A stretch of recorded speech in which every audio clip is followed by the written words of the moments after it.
Woohoo! Woohoo, yeah. Medic rules, yay! Woohoo! Oh, man. I guess we'll just get started, like, straight out the box. Woohoo!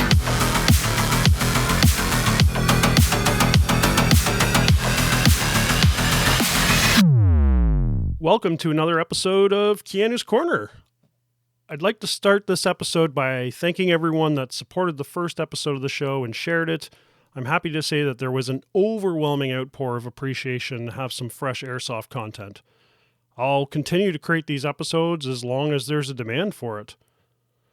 So what do I want to discuss in this episode? Well, we need to talk about medic rules. An airsoft medic's primary role is to support their team by reviving down or wounded players. This doesn't mean they are sitting on their ass waiting for the shit to hit the fan. They're also an integral part of the fire team, usually towards the rear of the group. Now, medic rules can vary depending on the game or the scenario, as well as the rule sets by the game host or field. However, there's some common guidelines for airsoft medic rules. So, I didn't feel this was an episode where I could talk about medic rules in a monologue, so I invited someone along for the ride to have an open discussion about them. So today I'd like to welcome Peter Veldman from the Nomad Airsoft team to the show. Peter, you have been in the game for quite some time. For the people that don't know you, why don't you give us a little bit of background about yourself? I started airsoft kind of by accident. I was 17 at the time and walked into Niagara Quartermaster, which was our local surplus store, I guess, in St. Catharines, looking for Halloween costumes. And there was a wall of airsoft guns, and we decided that was cooler than Halloween costumes. So what was your first game? Just like a walk-on at Niagara Quartermaster? Their zombie game was actually like the following night from when we walked in, and a couple of us bought pistols like that day, and the zombie game was our very first airsoft game. Okay, and how long ago was that? 13 years, I think. So you've been playing the game for 13 years. Yeah. Today we're talking about medic rules, and I've got some interesting stats for you that I'll share with you. But before we get into that, what is your favorite set of medic rules that is like your go-to? If you had to play any big game or milsim, how would you like to see the medic rules flow? Oh man, tourniquet over the arm and go. Just like no, that's it. No counting, no two-hand touch, no drinking a little water ball or anything like that. Just as fast as you can get that tourniquet on, that's how long it takes. Okay, I've seen that. I've seen that before. I actually don't mind it. What's the worst way that you've seen medic rules be implemented? Ooh.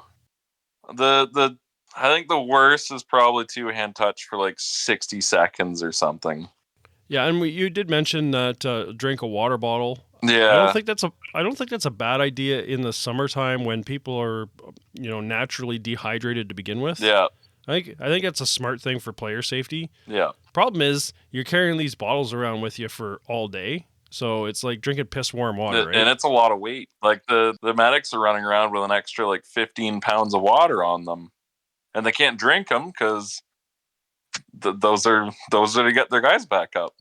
When it comes to rules, I put up a poll on my Instagram the other day. I'm sure you saw it. I asked the question, do you prefer designated medics or everyone's a medic? Oh, designated medics. Okay, it's funny that you say that. So 150 people saw the poll. 33% responded. So out of those 50 responses, 88% said they prefer dedicated medics. That's pretty hefty. That's 44 out of 50 people. So if you had to run a game, you would do the whole tourniquet or bandage if necessary. Yeah. Two-hand touch, nothing like that. No 60 seconds. Just throw the tourniquet on and go. Yep. Is there anything that you think could be improved in a set of rules like that to make them easier to follow? I mean, that is probably the absolute simplest way to do it. A dedicated medic comes over, throws a tourniquet on you, up, you're done, let's go. But is there any way that you could see to make it a little more intriguing so that, like you've got snipers and stuff out there taking pot shots at medics? Because, I mean, that's the guy that you want to take out. I thought that was a war crime. Well, we'll talk about that in our strategies podcast for sure. I mean, medics are my favorite targets. So now there are rules that are put in place that you can only be medicked once, or that sort of thing. So that can add to it. Or there's one bandage per person or whatever. Yeah, and the medic could use all the bandages for one guy, but I don't think that guy would have a team after the end of that game. Yeah, they'd be getting annoyed after the third or fourth time out. Okay, everyone come get your bandages from me. Especially a guy that's been kicking down doors and like doing the work. He finally gets plucked off, and there's like Steve over in the corner there. Sorry to anybody named Steve, but yeah, there's Steve over in the corner there with like 5 tourniquets on his arm. Yeah, and he's definitely rocking like an MP5 or something silly. Definitely like a fun little gun, right? Yeah.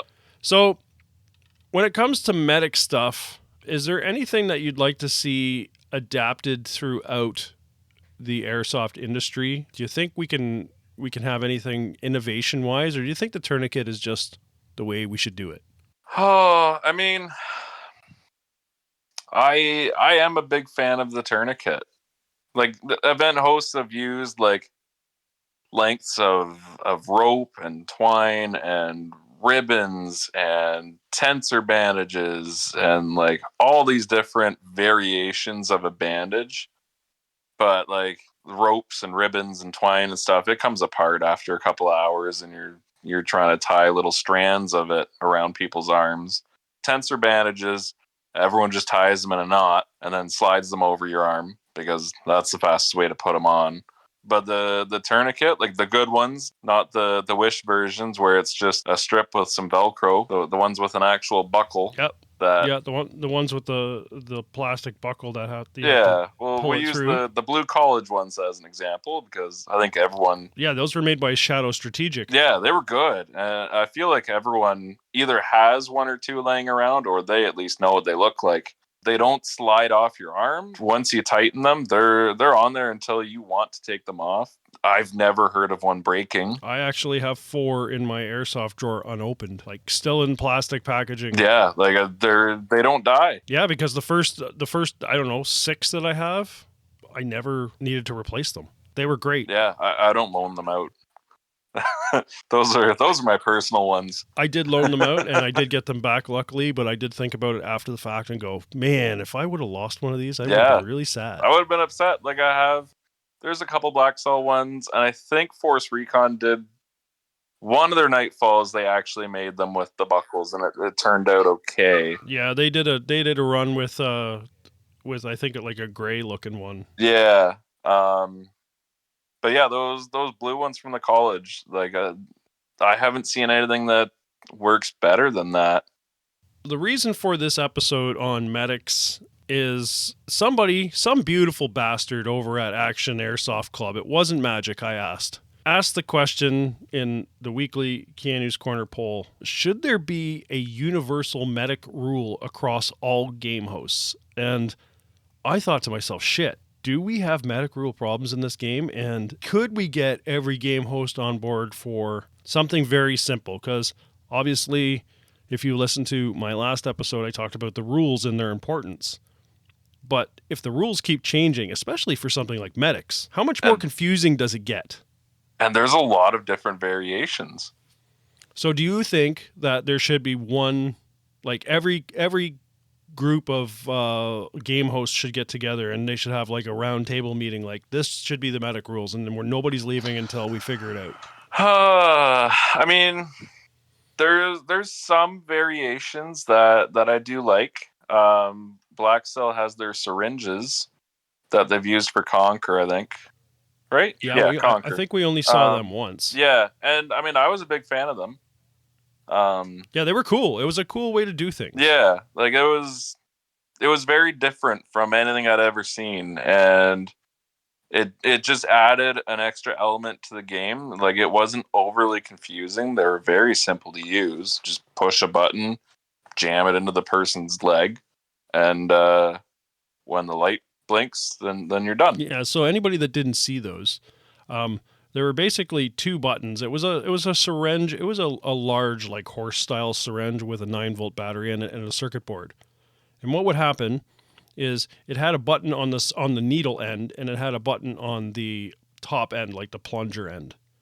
And what would have to happen is both buttons would have to be pushed at the same time. So the one button would obviously be in contact with the patient, and then the medic would use the second button near the plunger to hold it down. And they could be set up in time differently. They could be set up for like a random timing. And basically the light would be red, and when it went green, that's when you knew the player was now up and healthy again. Yeah, I was a big fan of those. It was cool. I liked it.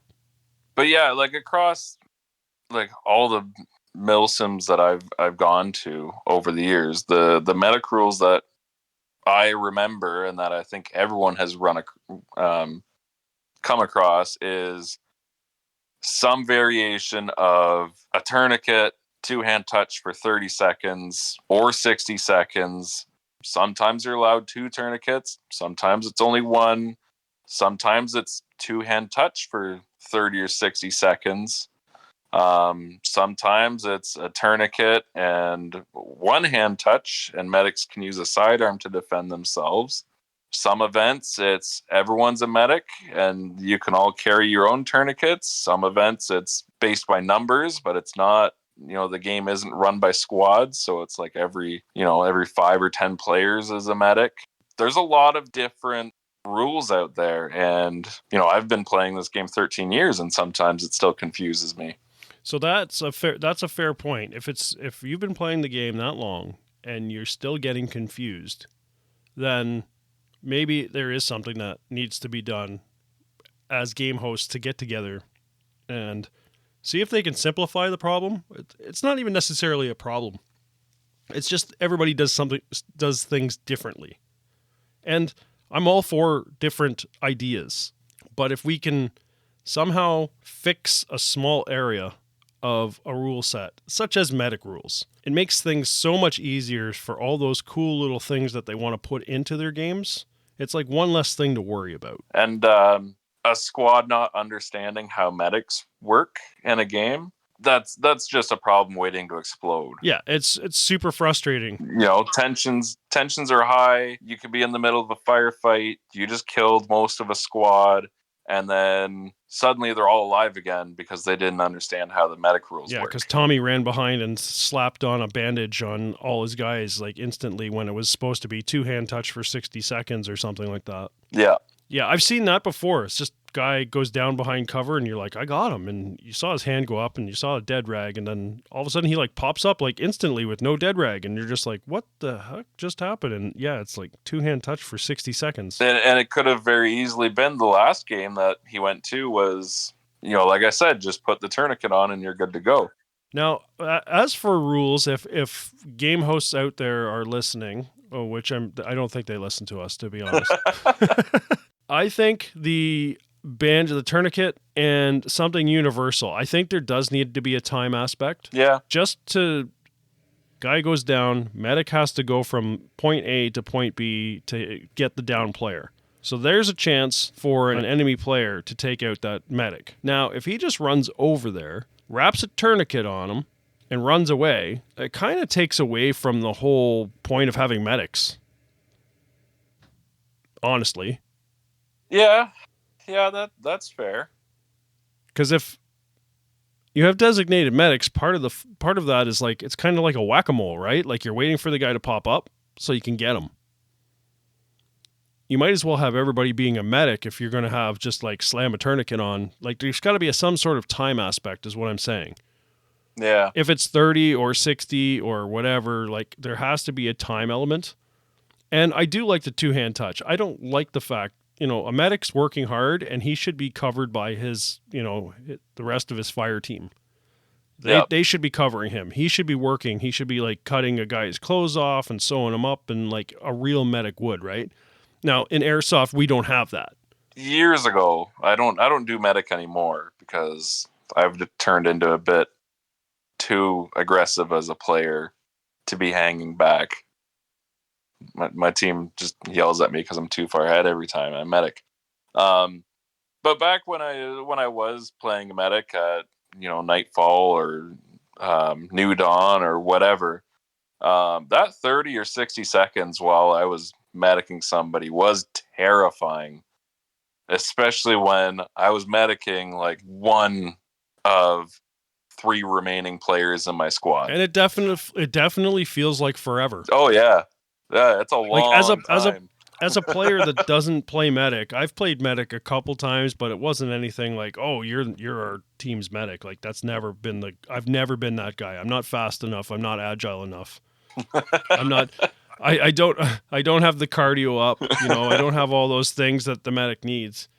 So nobody's really ever asked me to be the medic. I just kind of jumped in once in a while to help out, to kind of like relieve a medic situation where a guy was getting a little tired from running around a lot. Yeah. So I was like, oh, I'll take over for a little bit just to help him out and let him regain his strength, right? But yeah, it's terrifying.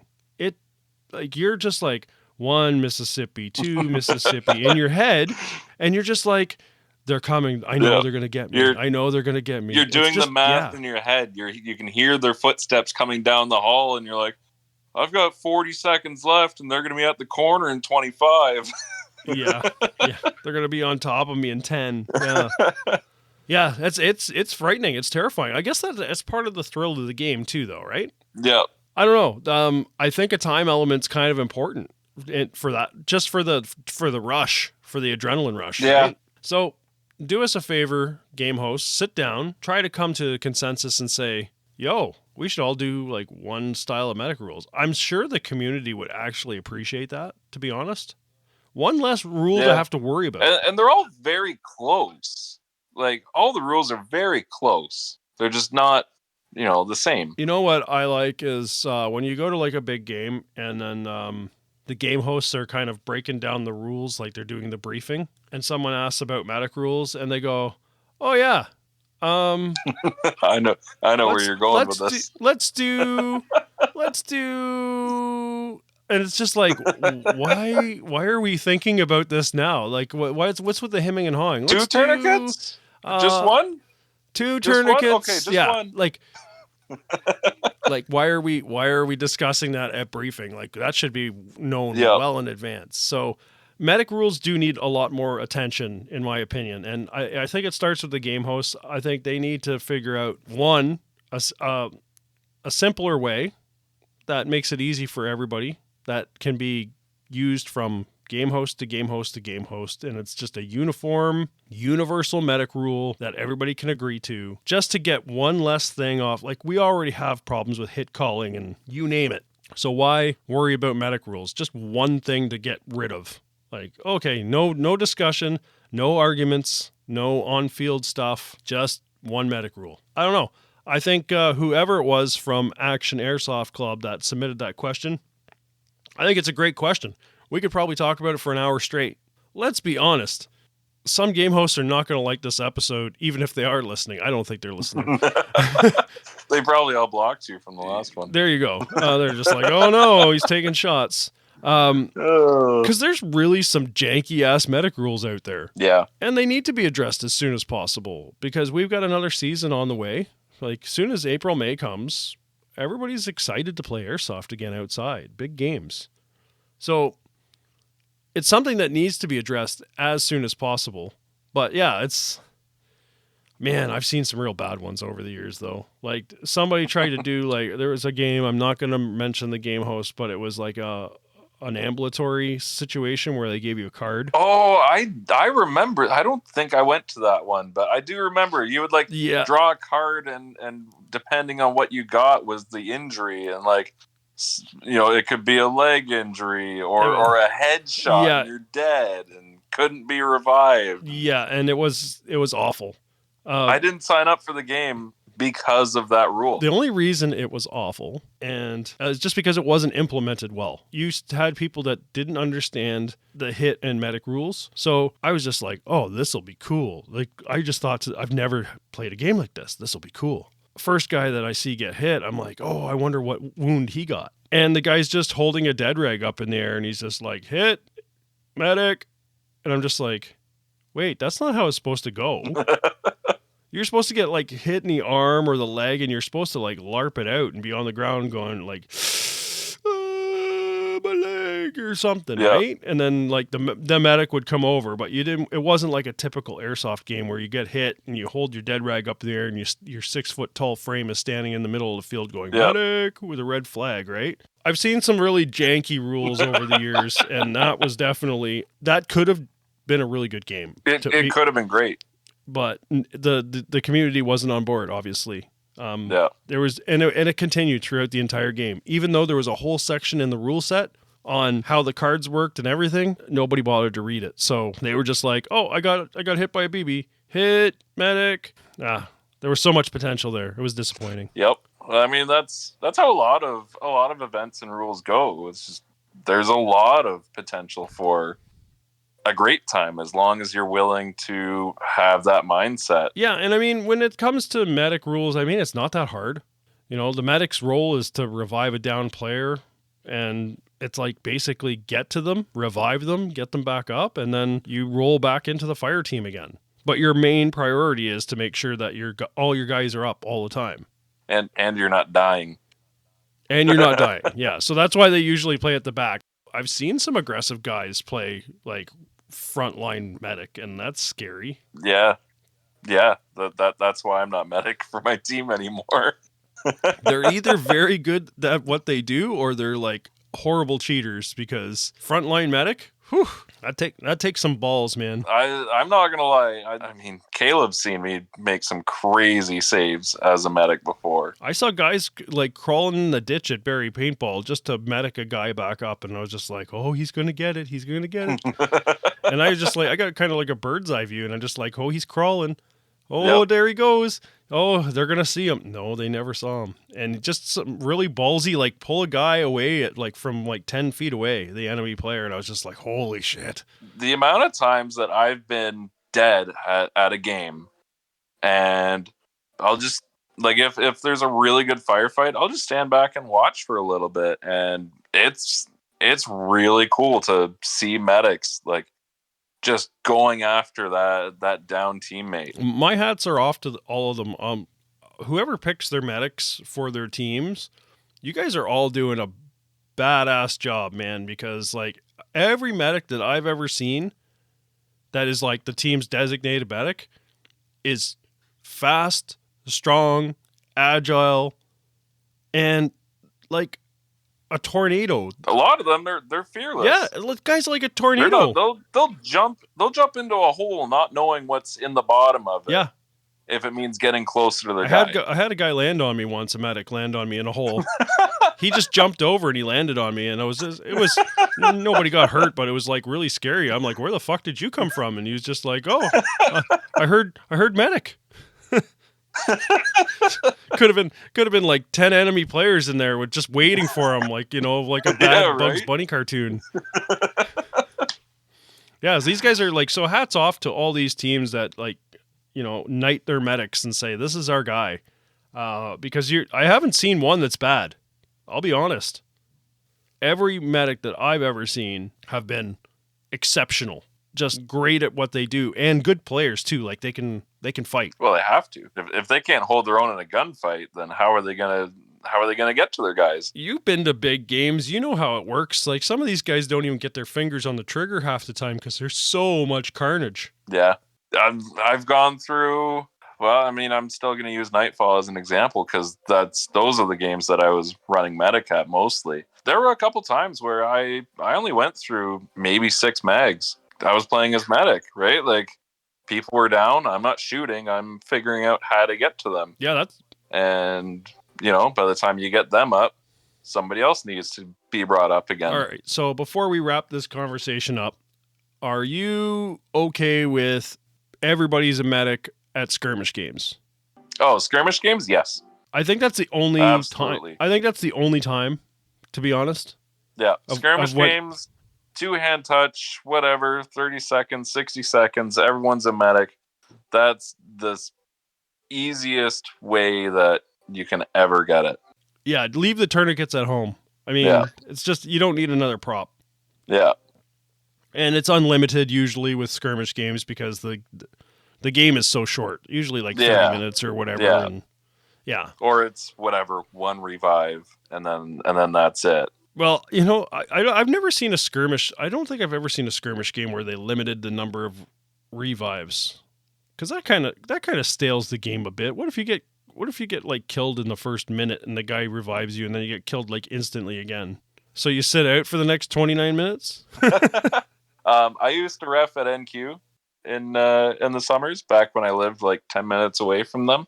And so one of the game modes we would run quite often was attack and defend. And we would do like a 2-stage. So in the middle of the field, there's what they call scallywags. And it's like a large building with a couple smaller bunkers and stuff around it. So that would be a location. And then we'd usually pick one of the other smaller locations as well. So players would attack one location. The people defending would get one revive. And then if they got shot a second time, then they would move on to the second location and just prepare for the second attack there. Oh, so it's like a fallback. Yeah. Gotcha. Yeah. And whenever the first location was cleared, the dead defenders would get, 5 minutes to walk to the second location, and then it would start again. Do you ever want to be a medic again? I've thought about it, actually. When you announced, what this episode was going to be on, I put a little bit of thought into it. I'd probably do it again. I had a fleeting thought and I went, nah, fuck, I can't do that again. What, doing medic again? Yeah, I could never do it again.